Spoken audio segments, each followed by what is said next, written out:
En Visión Global, la tertulia de los negocios.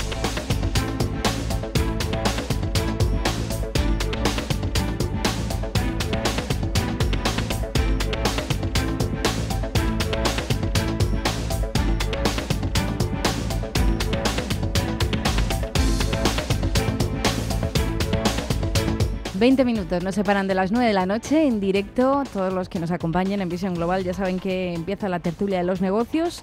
Y por aquí viene acompañada, que estoy en el estudio, con Emiliano Garayar, presidente de Garayar Abogados. ¿Qué tal, Emiliano? Muy bien, buenas noches y feliz Navidad. Buenas noches y feliz Navidad, y gracias por venir, que sabemos que vienes directo de tu tierra aquí a los estudios de Radio Intereconomía para participar en la tertulia. Con el viento casi en contra, además, suroeste soplando fuerte. Con muy mal tiempo, sí. Así que los oyentes que nos estén escuchando desde el coche, que tengan cuidado, ¿no?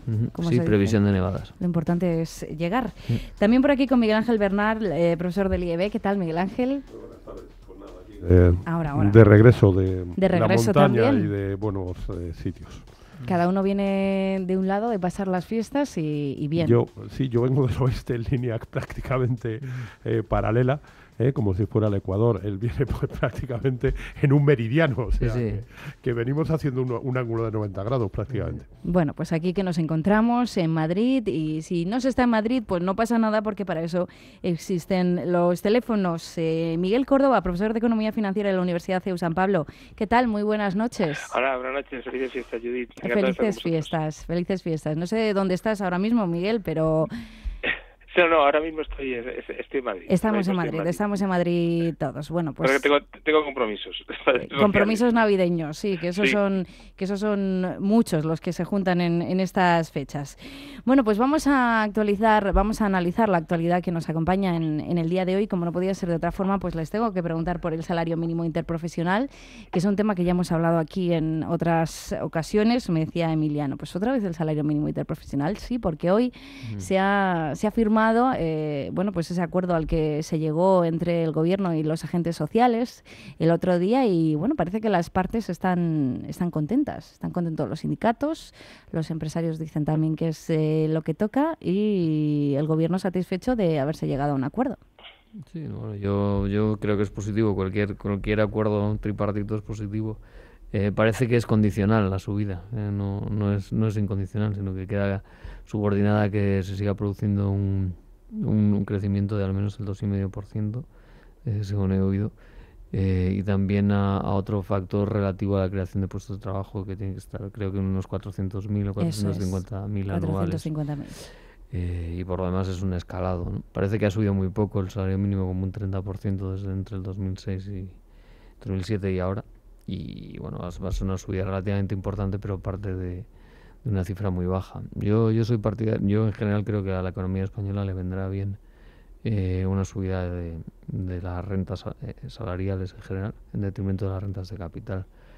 Pero bueno, efectivamente, afortunadamente en España el problema, entre comillas, no es el salario mínimo, sino la precariedad del empleo y la temporalidad, ¿no? Entonces, es ahí donde hay que incidir, porque los que tienen un empleo estable difícilmente perciben el salario mínimo interprofesional, si no están algo por encima. Pero lo que más incidencia negativa tiene, tanto en términos de estabilidad, de consumo, de renta, es la precariedad laboral. Miguel Ángel. Pues bueno, estamos en vacaciones, y como estamos en vacaciones y en Navidades, pues hay que sonreír y todos tenemos que ser felices. El problema del mercado laboral ¿es el salario mínimo interprofesional? ¿O nos están tirando un globo, poniendo un poquito de humo para que lo veamos? Mira, voy a vulnerar el salario mínimo interprofesional con algo que el otro día me contaron. Yo, por ejemplo, vamos a suponer que tengo una carrera que hay mucha gente que estudia, que es la de odontólogo. Además, yo últimamente, como estoy muy en contacto, obviamente, con los odontólogos, entonces lo que hago es lo siguiente: le contrato tengo 6 o 7 clínicas, que son 6 o 7 clínicas totalmente independientes, para que no sea uno. En cada una va a echar una media de unas 4 horas, ¿de acuerdo? Y le voy a contratar como autónomo. La relación es, por lo tanto, comercial. No le tengo que pagar en ningún momento la seguridad social, no le tengo que pagar lo que son las vacaciones, y además de eso, como mi relación es comercial, mercantil, no le tengo por qué pagar el salario mínimo interprofesional. ¿Subimos el salario mínimo interprofesional o nos ponemos a meter mano a lo que es el mercado laboral, que es una vergüenza? ¿Cómo es posible que haya 40 y tantos contratos? ¿Cómo es posible que a estas alturas, vuelvo a repetir, los señores repartidores de Deliveroo hayan tenido una inspección en Valencia y se hayan enterado que, bueno, que había unos contratos mercantiles y que esos señores, pues evidentemente, que no su relación no es mercantil, sino es meramente laboral? Yo de verdad me alegro muchísimo que suban el salario mínimo interprofesional, y además me alegro mucho que esté condicionada a las dos causas. La primera de todas es la creación de puestos de trabajo, porque si hay creación de puestos de trabajo significa que hay un crecimiento del Producto Interior Bruto. Eso es del libro de macroeconomía lección 1, la tercera definición por rentas del Producto Interior Bruto, por lo tanto, genial. Ahora, y de la precariedad no hablamos. No hablamos de la cantidad de falsos autónomos, no hablamos del número de contratos de trabajo que se celebran en este país por 4 horas con vencimiento a un día. Eso no hace falta, ¿no? Tampoco hace falta hablar de los becarios, contratados en empresas que están haciendo las funciones de trabajadores, les están suplantando a los trabajadores por un contrato de becario donde no están aprendiendo nada, sino desde el primer momento entra trabajando, en algunos sitios haciendo fotocopias, lo cual ya me parece escandaloso. Pues Miguel Córdoba, no sé si está de acuerdo que este acuerdo al salario mínimo interprofesional está un poco ensombrecido por tantos y tantos problemas laborales que todavía tenemos que hablar de ellos. Sí, estoy de acuerdo con Miguel Ángel, que efectivamente la situación es una situación consentida y es una situación que no es correcta. Pero en cualquier caso, que suba el salario mínimo yo creo que es importante, porque ahora mismo está en la mitad que Francia. Tampoco parece razonable que los países que estén juntos en la Unión Europea, que se separen nada más que los Pirineos, no se pague el doble que el otro.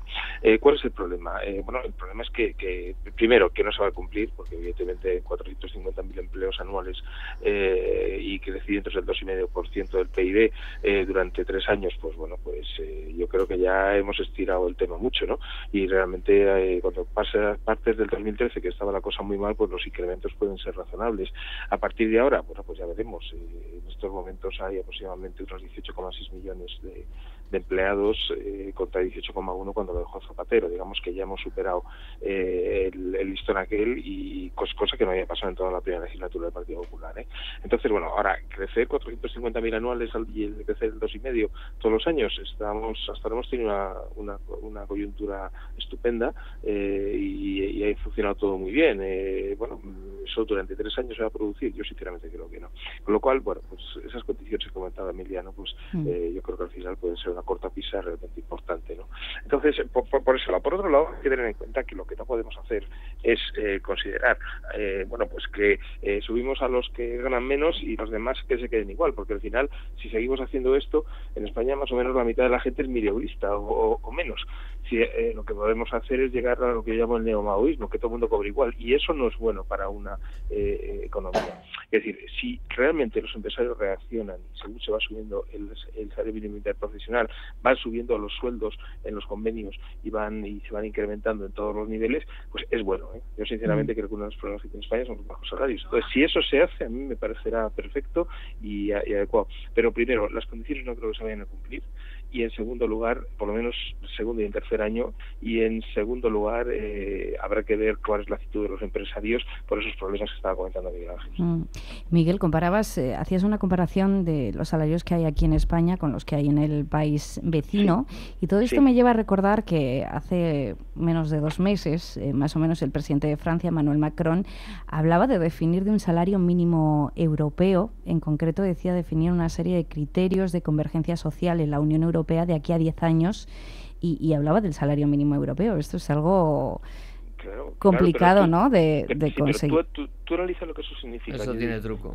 Sí, significaría que en 10 años teníamos que duplicar los sueldos en España. Bueno, la que se puede montar. Emiliano.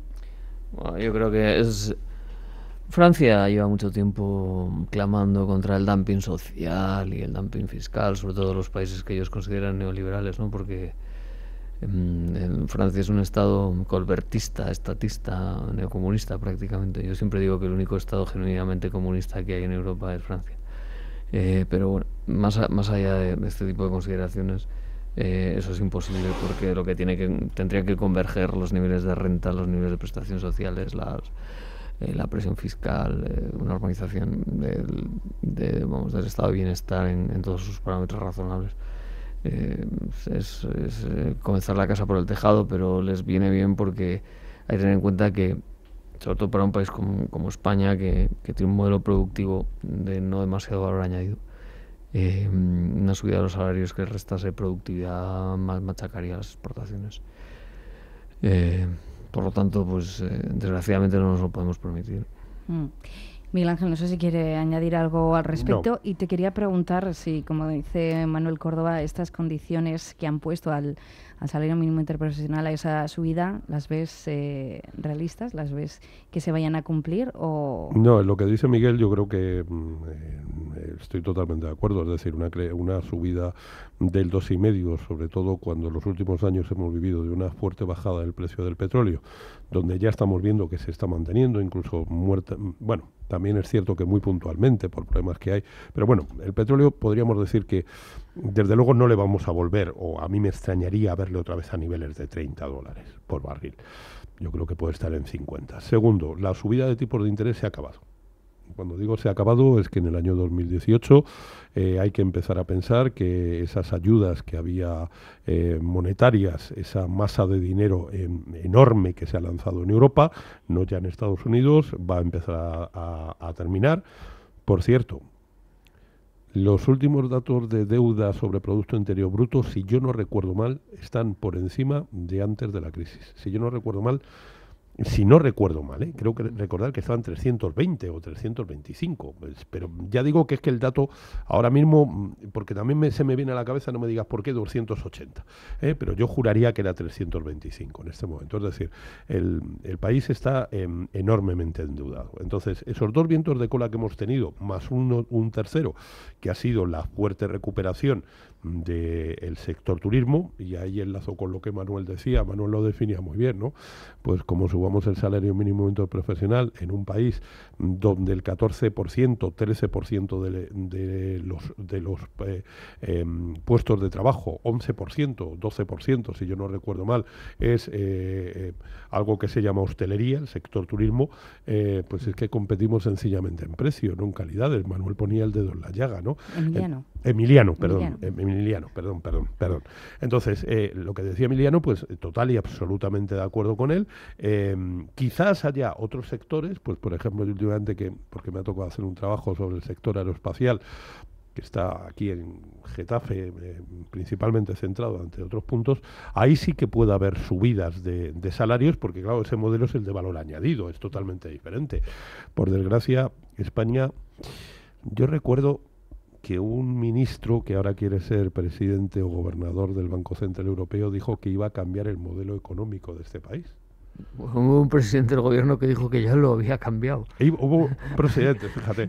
Que ya lo había cambiado, no es que lo iba a cambiar, ese ya lo había cambiado. Pero recuerdo que Luis de Guindos dijo que lo iba a cambiar, ¿no? A ver, los empresarios sí es cierto que exportamos muchísimo más, afortunadamente, pero claro, nobleza obliga, dicen en Castilla. Poco más. Miguel, hemos hablado de la productividad, que no la podemos dejar de lado, pero ¿cómo conseguimos ser más productivos entonces? Vamos a ver, está claro que el tema del modelo productivo... Trabajando más y cobrando menos. Claro, no, eso no puede ser así, porque lo que no tiene sentido es que un país que se supone que es la cuarta potencia económica europea tenga los salarios que tiene, que son ridículos. Realmente ese incremento de exportaciones... Ya has echado al Reino Unido de Europa. Bueno, ya, bueno, vale, pero nos canto los demás, ¿eh? Bueno, lo que te decía es que o sea, lo que no podemos hacer es que con esa devaluación interna que se ha producido, se ha conseguido pues exportar más, y la gente dice que somos más productivos, no mire usted, que tenemos unos costes laborales muy pequeños. Entonces, ¿Por qué tenemos que competir por precio? Bueno, primero por la estructura del mercado productivo y segundo porque a lo mejor el tema de I+D más I pues no es algo que haya calado mucho en el empresariado español. Y luego, por supuesto, pues el otro tema que es el microfundismo que hay de las pymes y de las empresas tan pequeñas. España necesita más empresas medianas y más empresas que no sean, digamos, un pequeño chiringuito, un pequeño cortijo de 3 o 4 personas con empresario individual. Necesitamos que las empresas sean más grandes para que de esa manera puedan ser más productivas y además puedan hacer inversiones en I+D. Ese famoso cambio de modelo productivo ni se ha producido y perdonar, pero creo que no se va a producir. Pues enseguida vamos a seguir hablando de este y otros temas. Vamos con unos minutitos de publicidad y a la vuelta seguimos hablando con Miguel Ángel Bernal, con Miguel Córdoba y con Emiliano Garayar.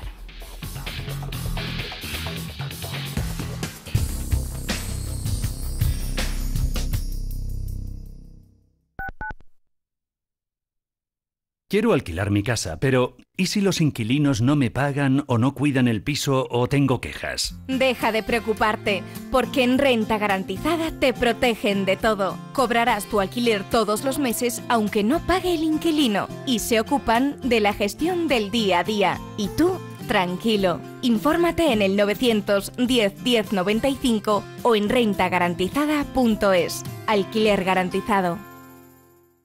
Mapfre Gestión Patrimonial, la plataforma de fondos de inversión con la última tecnología, firma digital y gestión personalizada a través de la oficina Internet Mapfre. Solvencia, seguridad, diversificación e independencia. ¿Quiere rentabilizar sus inversiones? Mapfre Gestión Patrimonial, su gestor global de confianza. Mapfre, colaborador de Alicante, puerto de salida de la Vuelta al Mundo a vela. ¿Conoces el restaurante Sidrería Donosti en Madrid? Sí, en el barrio de Argüelles, el de la sidra natural de Astigarraga. Y el de la mejor tortilla de bacalao, el chuletón, los pescados a la parrilla y muchas delicias más de la cocina vasca. Sidrería Donosti, Luisa Fernanda 21 en Argüelles. 91 540 19 76. sidreriadonosti.com. Te tratarán como en casa.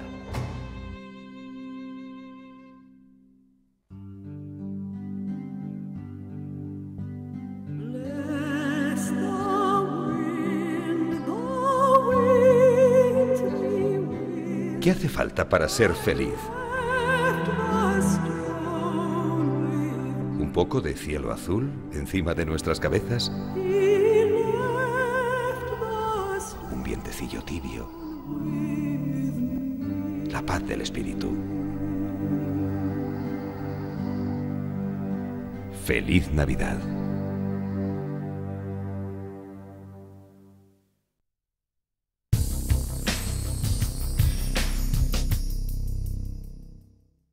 Ahora con CaixaBank Pay puedes gestionar todas las operaciones que realices con tus tarjetas y pagar con cualquier móvil de la forma más fácil, rápida y segura. Descárgate ahora la app y empieza a disfrutar de todas sus ventajas. Infórmate en tu oficina de CaixaBank o en caixabank.es. CaixaBank. Estamos en una época de cercanía, de paz y reflexión. La Costeña, alimentos de la auténtica cocina mexicana para España, les desea las más felices fiestas y un grandioso 2018. La Costeña, por sabor. Dicen los que saben de esto que esto no empieza hasta que suena la campana en la bolsa de Nueva York. Escucha todos los días la apertura de Wall Street en Cierre de Mercados, de lunes a viernes a las 3:30 de la tarde. Cuando y donde quieras. Con Fernando Latienda. En Radio Intereconomía, Visión Global.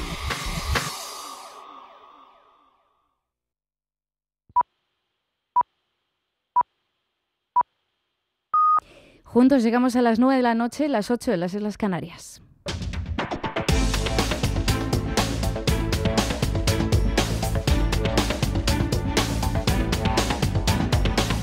Visión Global. Seguimos aquí en esta tertulia de los negocios, analizando todas las noticias que nos han acompañado en el día. En noticias económicas, como por ejemplo que el recibo de la luz vuelve a subir por cuarto mes consecutivo, o al menos así lo denuncia Facua, que dice que el incremento en los primeros 25 días de diciembre ha sido del 3,2% para un usuario medio. La organización pide un cambio de modelo energético. Es otra de las peticiones en la Carta de los Reyes Magos. Sí, sí. Y el Pacto de Estado de la Energía es otra de las peticiones de la Carta de los Reyes Magos de las últimas 2 décadas. ¿Qué temas son los que se quedan pendientes un año tras otro en la Carta de los Reyes Magos, Emiliano? La energía es un arcano en España, es inextricable, es imposible, necesitas un profeta que te la interprete. O sea, los mercados, hay tantos mercados, el mercado primario, el secundario, el de ajustes, el de regulaciones, el de garantía de potencia, el horario, en fin, más luego los sistemas peninsulares, interensulares, lo que quieras. O sea, el modelo de retribución de la distribución, en fin. La factura de la luz es complicada de interpretar. Los costes del sistema, no es que sea complicada, es que es imposible desentrañar. Y yo en algún tiempo he tenido cierto expertise en el ámbito energético y he hecho muchas cosas, pero... Y cierto interés, ¿no? Pero aún así. No, bueno, en los años de las sopas de los 2000 sí trabajé mucho en el mercado bursátil de la energía y bueno, las diferentes sopas y fusiones que hubo entre los diferentes operadores. Yo creo que es muy ineficiente, que ha adquirido una complejidad. Al final es un mercado que está al servicio de los incumbentes y de hecho hay un problema ahora porque nosotros tenemos como sabéis, sobre todo una suerte de subvención a las empresas intensivas en consumo de energía, que es la famosa tarifa esta, creo que se llama la G3, y Francia la está denunciando y otros países para que la eliminen, ¿no? Y más luego todo el problema que hubo de las ayudas a las renovables, en fin, todos los costes del sistema que hacen que la factura eléctrica, o sea, que el coste de la energía represente menos del 50% de la factura de la electricidad para los contribuyentes, ¿no? Incluido el castor, que es una de las cosas a las que también podríamos hablar, de la famosa indemnización del castor, aunque ahí viene más por el lado del sistema gasista que eléctrico, ¿no? Y bueno, siempre hay demasiados intereses cruzados entre el mundo de la política y el mundo de la energía, y de hecho es el retiro habitual, ¿no? del cementerio de elefantes. La verdad es que probablemente el modelo energético cambiará el modelo de regulación energética cambiará cuando este modelo energético fósil en el sentido literal del término, acabe siendo fósil también en el sentido eufemístico, ¿no? De que haya un nuevo modelo, y nos estamos acercando a él a través de la bajada del coste de generación de energías alternativas. Me miras a mí, Judith.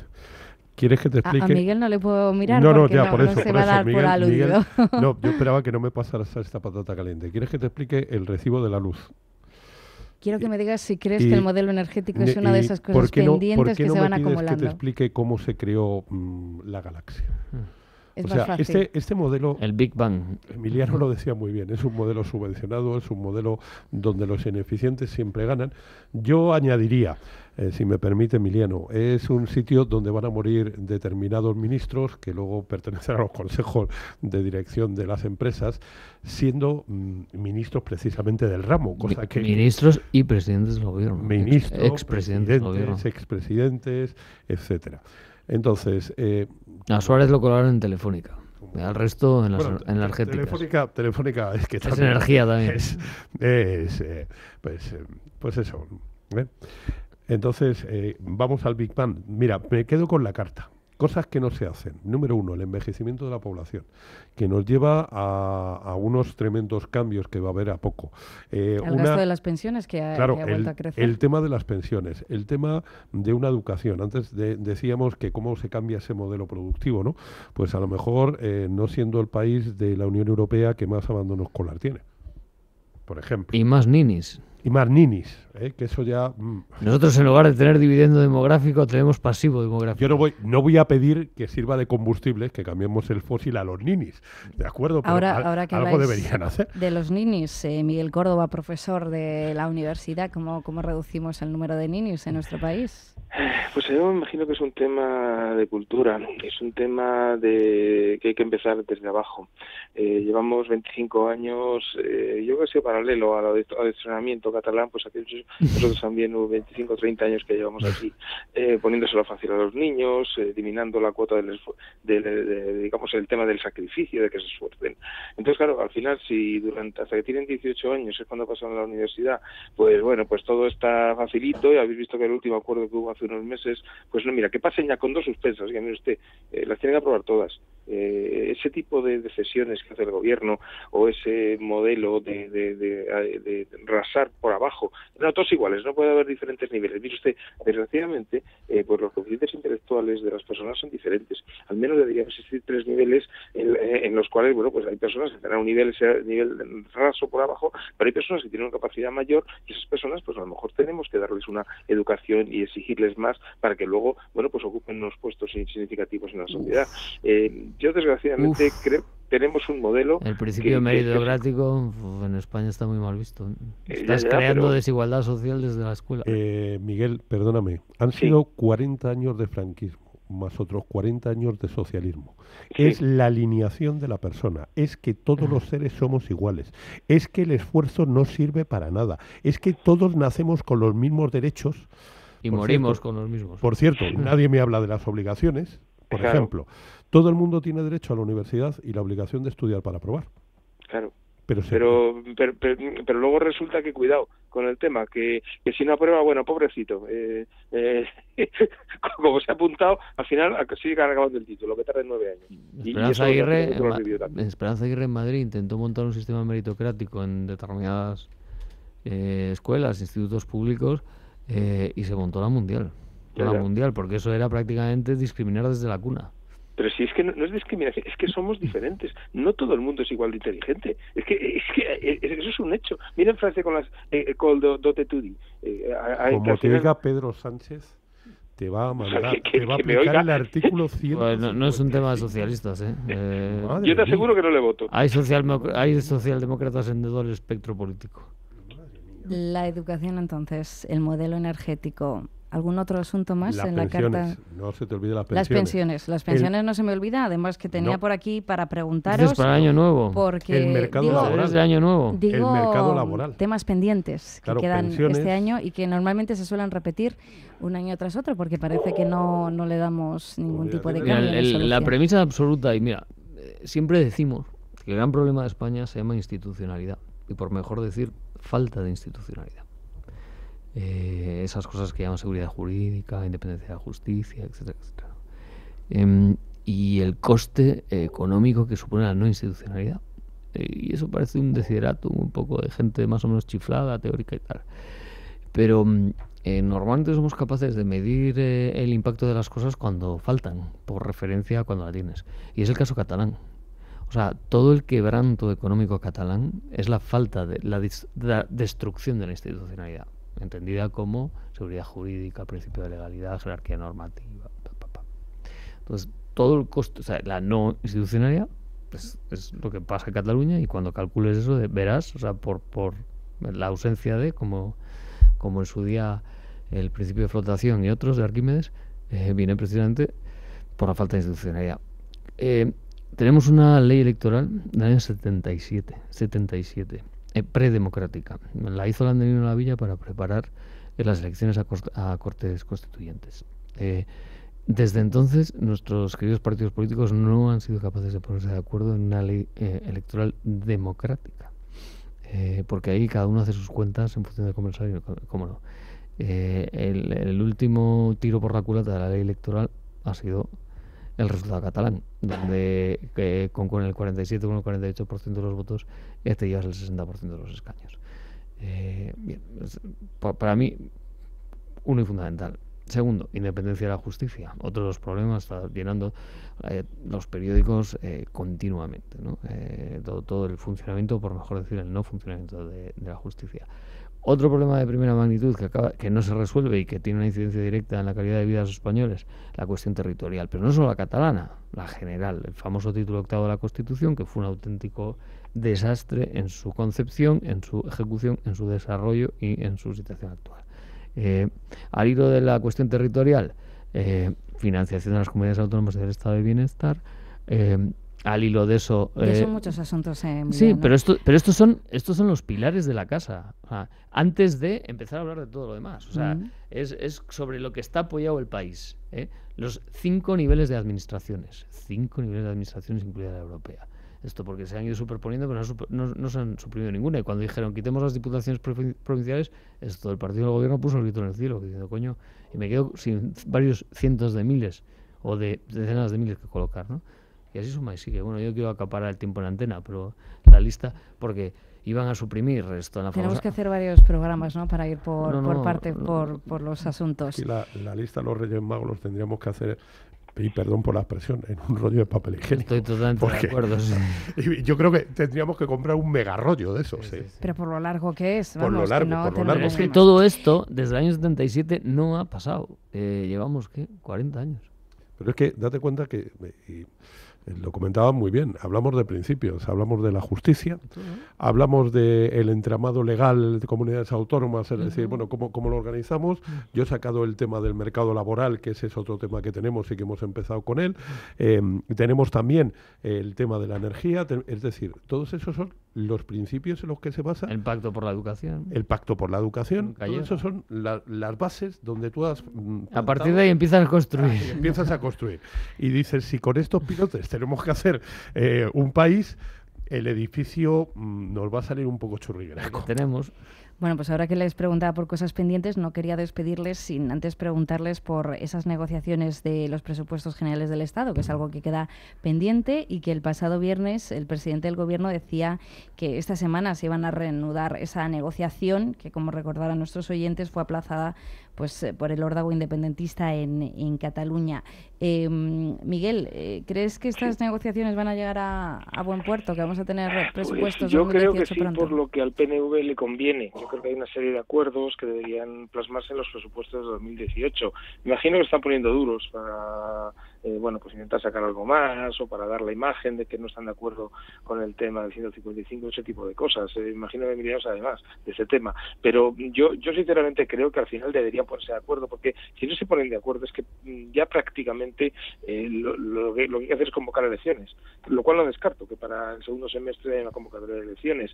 Yo no veo a Rajoy precisamente fuerte, y están pasando muchas cosas, o sea que bueno, yo creo sinceramente que en los primeros meses de este año, los 2-3 meses, habrá unas negociaciones y al final llegarán a un acuerdo y el PNV apoyará. Pues pregunto al resto de integrantes de esta mesa. El silencio yo creo que lo dice todo. Supongo que habrá presupuestos. Digo supongo, porque cuando los hubo en España tampoco pasó nada. Una de las cosas que habría que hacer, mira, ya que hemos sacado al PNV y que últimamente la gente habla mucho del cupo vasco y todas estas cosas, es la de la financiación, pues a mí, teniendo un fondo de eso que llamaríamos, bueno, pues de ayuda a las regiones, o como ahora lo de ayuda a las regiones queda muy feo, nos sacamos otro nombre, pero a mí el cupo vasco es una cosa que me encanta. Cada autonomía se hace responsable de sus cuentas, eso sí, si quiebra, quiebra. Y no puede pedir prestado. A mí me encantaría que eso pasase. Sí, el principio de corresponsabilidad fiscal, eso es evidente. Bueno, el problema del cupo vasco no es el concierto vasco, esos no son sinónimos. El cupo es la liquidación del coste de los servicios que el Estado le presta al País Vasco. Entonces tiene que pagar por ellos a medida que recauda la totalidad de los impuestos.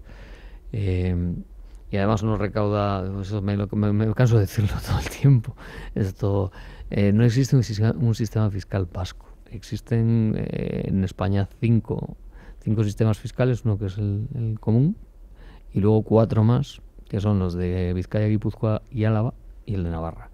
Y los sistemas fiscales vascos son de naturaleza provincial, en este caso foral, de los territorios históricos. Yo estoy de acuerdo, yo creo que es un buen sistema, es un sistema federalizante, se tienen que hacer responsables de la recaudación, lo mismo que lo son del gasto, y que tiene que haber un sistema de nivelación de servicios interterritorial a través de un fondo de solidaridad, como hubo en su tiempo los fondos estructurales de desarrollo, los FEDER, fondos FEDER, etcétera, en Europa, también debería haber en España, pero por ejemplo en País Vasco, muchas veces se dice que es un paraíso fiscal. Si tú preguntas a los sujetos pasivos de los impuestos en Vizcaya, Guipúzcoa o Álava, más que de paraíso van a hablar de infierno fiscal, porque no es que tengan unos tipos o una legislación particularmente distinta a la de territorio común. pero lo que tienen es una supervisión y control brutal en términos de intensidad frente a la que hay en territorio común o en algunos sitios de territorio común, ¿no? Y por lo tanto, objetivamente, la recaudación está optimizada. ¿Por qué? Porque están muy pegados al territorio, lo conocen muy bien, tienen los recursos humanos suficientes y tienen un celo extremo en que se cumplan las obligaciones fiscales de todos los contribuyentes. Entonces, que hay falta de solidaridad, que el cupo no se liquida bien porque el coste de los servicios no es el que se dice que sea y tal, bien, o que no tiene que estar sujeto a los vaivenes de negociaciones políticas y de presupuestos, sin ninguna duda. Yo también creo que en alguna medida debe ser objetivado, pero creo que es un buen sistema. Lo que no puede ser es la barra libre de gasto. Eso... Una cosa que tú estás diciendo es muy importante, porque hay gente que se cree que es que el cupo es el concierto. No. Una cosa es el concierto, con el que yo estoy totalmente de acuerdo, y otra cosa es que se le dé claridad a los cálculos. Lo cual tendrías si hubiera ese sistema federal, se extendiera al resto, porque había claridad total. Pues famoso tema de balanzas fiscales. Las 9:16, que cuando quieran pueden venir aquí a hablar de balanzas fiscales. Ya saben que es apasionante, ¿no? La puerta del estudio siempre está abierta para los contertulios que tenemos aquí en Visión Global. Así que sin tiempo para más, no sé si son ustedes de Apple o de Samsung, porque Apple está teniendo un día un poco complicado, cae en bolsa más de un 2,5%. Pues, ¿y por qué? Por ese riesgo, se ha conocido que se espera una menor demanda en la comercialización del iPhone X y parece que eso está pasando factura a la bolsa. Así que, en fin, no sé si son muy defensores del iPhone, pero seguiremos pendientes de Apple y de Wall Street aquí en Visión Global. De momento despedimos ya a Miguel Ángel Bernal, profesor del IEB. Muchísimas gracias, Miguel Ángel. Feliz año, si no nos vemos. Y si Mariano Rajoy me deja y alguien más, su ministro de Finanzas, pues será feliz año, si quiere el señor Montoro. Bueno, pues hemos intentado arreglar un poco aquí el mundo en este tiempo de tertulia. No sabemos si lo habremos conseguido. Podemos seguir intentándolo. Emiliano Garayar, presidente de Garayar Abogados, muchísimas gracias. Gracias a vosotros por y venir muy feliz aquí año. al estudio. Igualmente. Y Miguel Córdoba, profesor de Economía Financiera de la Universidad CEU San Pablo, muchísimas gracias. Nada, feliz Navidad. También feliz año. Y feliz año. Nos volvemos a ver. Gracias. En Radio Intereconomía, Visión Global.